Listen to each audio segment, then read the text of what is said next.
Olá pessoal, tudo bem? Thiago Menegaldo novamente, mais um vídeo aqui para a gente discutir um tema muito bacana, um tema que eu gosto bastante, sempre voltado aí à questão do meio ambiente e trabalho. Eu não sei se vocês sabem, mas antes de me tornar advogado genuinamente trabalhista, eu atuei como técnico de segurança do trabalho, chão de fábrica mesmo. Então, naturalmente que o tema de meio ambiente do trabalho é um tema que me chama sempre muito atenção.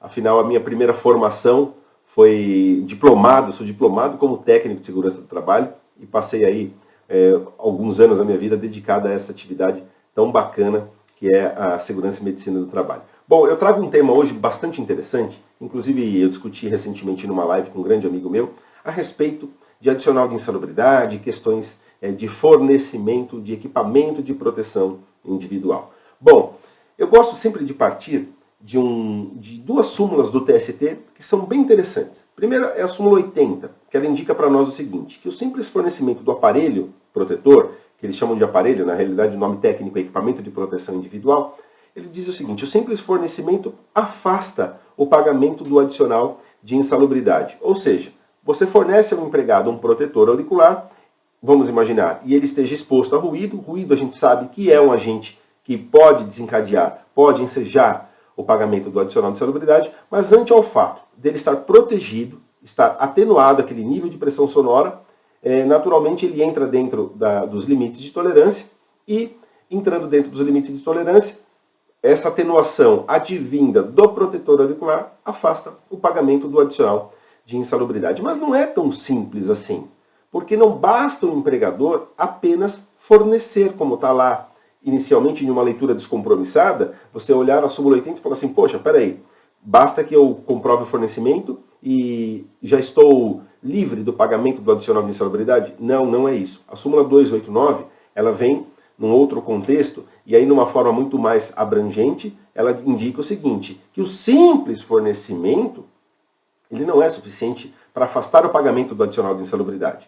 A empresa tem que adotar medidas que neutralizem, que eliminem, que diminuam os riscos no ambiente de trabalho, dentre eles o uso efetivo do equipamento de proteção individual. Isso é muito interessante, por quê? Porque isso coaduna, isso conversa com o artigo 157 da CLT. O artigo 157 diz para nós no caput, cabe às empresas, artigo 157, cabe às empresas.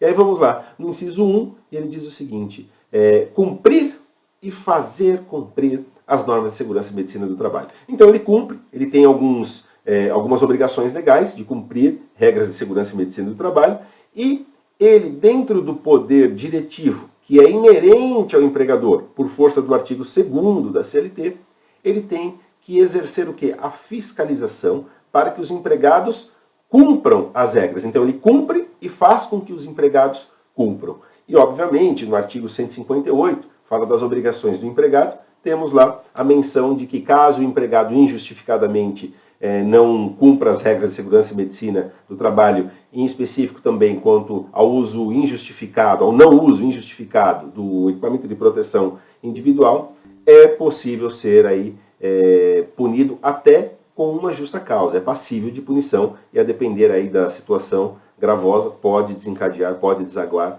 uma justa causa para este empregado. Então este é um primeiro ponto aí extremamente importante. Pois bem, tratando então de obrigações do empregador, naturalmente que o empregador ele deve comprar, adquirir apenas equipamentos de proteção individual com CA, com esse certificado de aprovação. Não posso fornecer equipamento de proteção individual em que não tenha esse certificado de aprovação.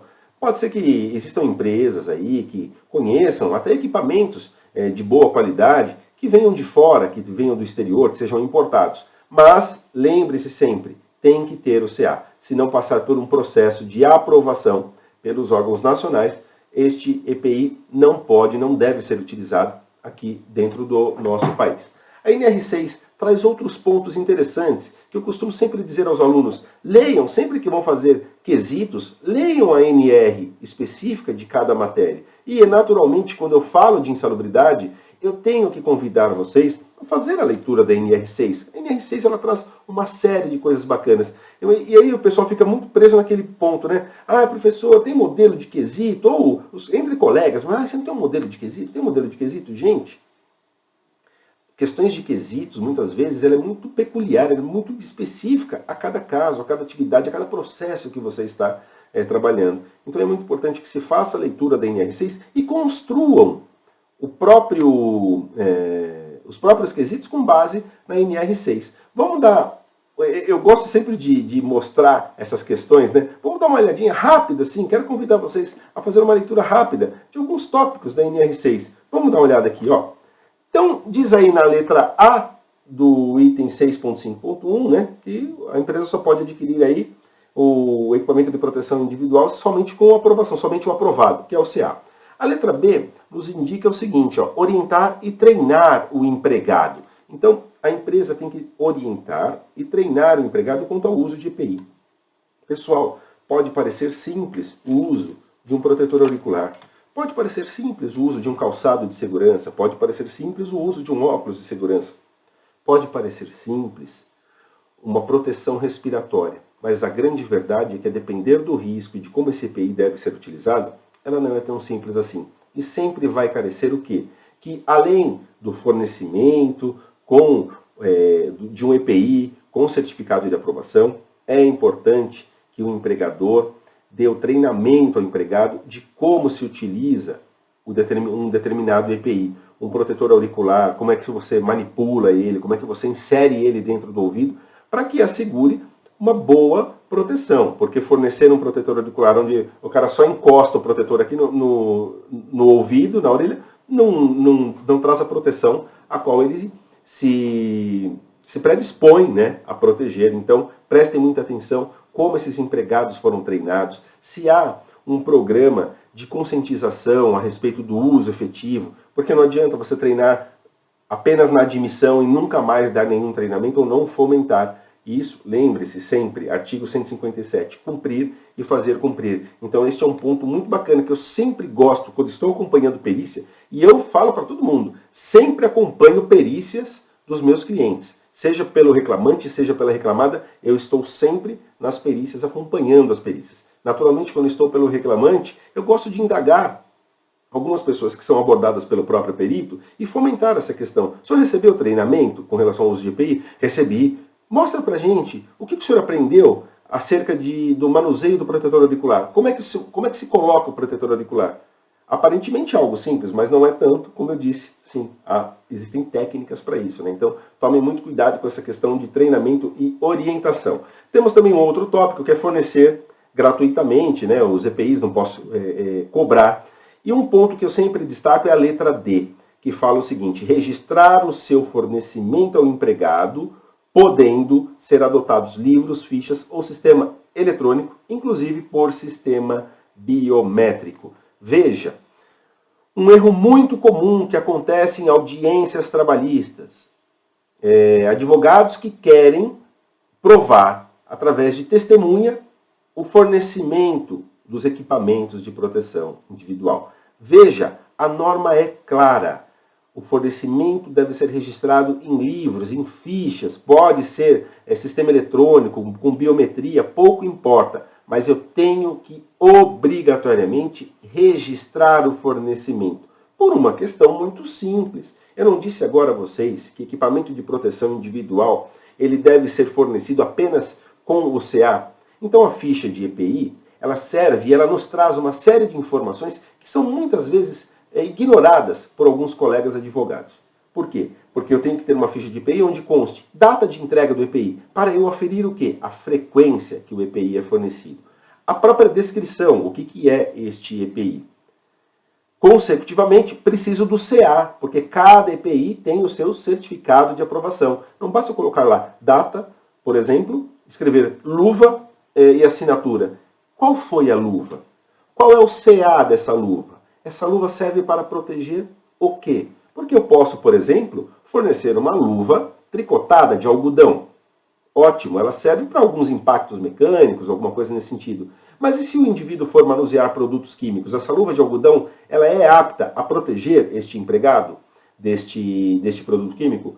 Claramente que não. Então você tem que analisar essa questão. É um conjunto de informações que você deve levar em consideração. Então não adianta o advogado querer fazer prova, por exemplo, de um fornecimento de EPI Fornecer a luva. Luva, que luva? Ah, luva de algodão, tá? Qual é o CA dessa luva? Certamente a testemunha não vai ter esse CA decorado. Então não adianta, tem que avaliar a frequência. Não dá para se fazer prova de EPI através de testemunha. E lembrando, a própria norma regulamentadora obriga o empregador a registrar. E se não fizer o registro, é como se não tivesse fornecido o EPI aí. Então temos que ter atenção com relação a isso. Bom, cabe ao empregador ainda exigir o uso aí, né, do equipamento de proteção individual, responsabiliza-se pela higienização, manutenção, a troca, deve substituir, deve comunicar, sempre quando danificado o EPI, né, deve comunicar ao órgão do âmbito nacional caso encontre alguma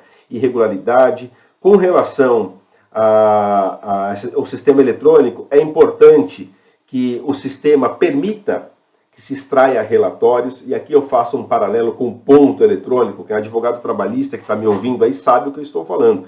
O ponto eletrônico, o que vai para o processo é o espelho de ponto, que a gente naturalmente fala, espelho de ponto. O que é um espelho? O espelho ele é algo que reflete. Ele reflete o quê? Ele reflete algo. Um espelho em casa ele reflete a nossa imagem, não é isso?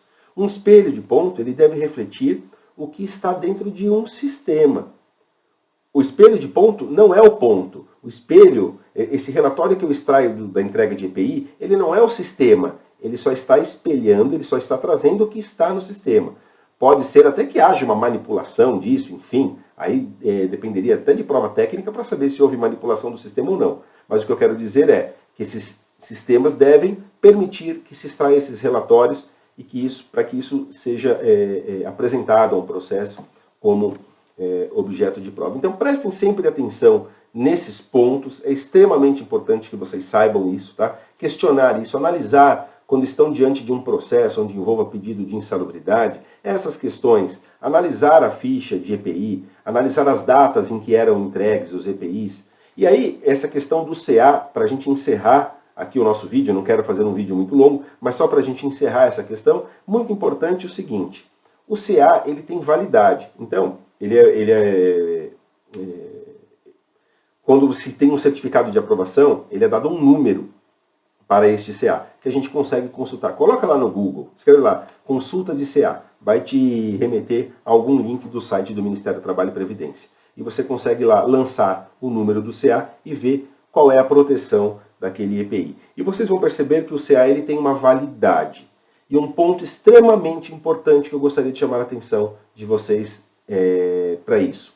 A validade do CA, ela não é a validade do próprio EPI. Tá? Então, no momento em que o empregador adquire, ele compra o EPI, o CA deve estar válido. E a partir do momento que ele comprou este EPI, ele deve fornecer aos seus empregados, mas aí ele vai analisar a própria validade do próprio EPI, ok? Não confundam validade do CA com a validade do próprio EPI. Vamos imaginar, eu compro um equipamento de proteção individual que vence aleatoriamente, dia 20 de novembro. Vou falar aí porque é o dia do meu aniversário. Então, dia 20 de novembro vence e eu comprei o equipamento de proteção individual no dia 19 de novembro. E eu comprei, vamos supor, lá 2.000 protetores auriculares. O CA é válido até o dia 20, eu comprei dia 19. Então, se eu pego a nota fiscal de compra do EPI, ela está, eu adquiri este EPI dentro da validade do CA. Obviamente que eu não vou usar os 2.000 protetores auriculares de um dia para o outro. Eu vou fornecer aos meus empregados ao longo de um determinado período, e que certamente vai ultrapassar o dia posterior. Mas a partir do momento em que eu comprei o EPI dentro da validade do CA, a data de validade, eu tenho que só observar o quê? A data de validade do próprio EPI. A exemplo desse, esse é um EPI que ele foi fabricado em novembro de 2020. E aqui diz o seguinte, que a validade dele é de 5 anos a partir da data de fabricação. Então, naturalmente, ele é válido até novembro de 2025. Mas vamos imaginar que o CA vencesse em dezembro de 2020 e não tem o menor problema. A data do CA está para a aquisição do EPI. E o fornecimento é que está com a data de validade. Então prestem muita atenção nisso, porque inclusive tem muitas perícias que às vezes levam em consideração a data de fornecimento, aquela que está indicada na ficha de EPI, com a validade do CA. E pode aí incorrer num erro em caracterizar ou não uma situação de insalubridade só por essas pequenas informações. Espero que você tenha gostado desse vídeo, curte aí, compartilha, comenta, segue o nosso canal. Estou sempre aqui postando algumas coisas interessantes para a gente poder discutir direito do trabalho. Me Explica Direito é o nosso canal, fique com a gente, assistam os demais vídeos e um abraço a todos, até a próxima.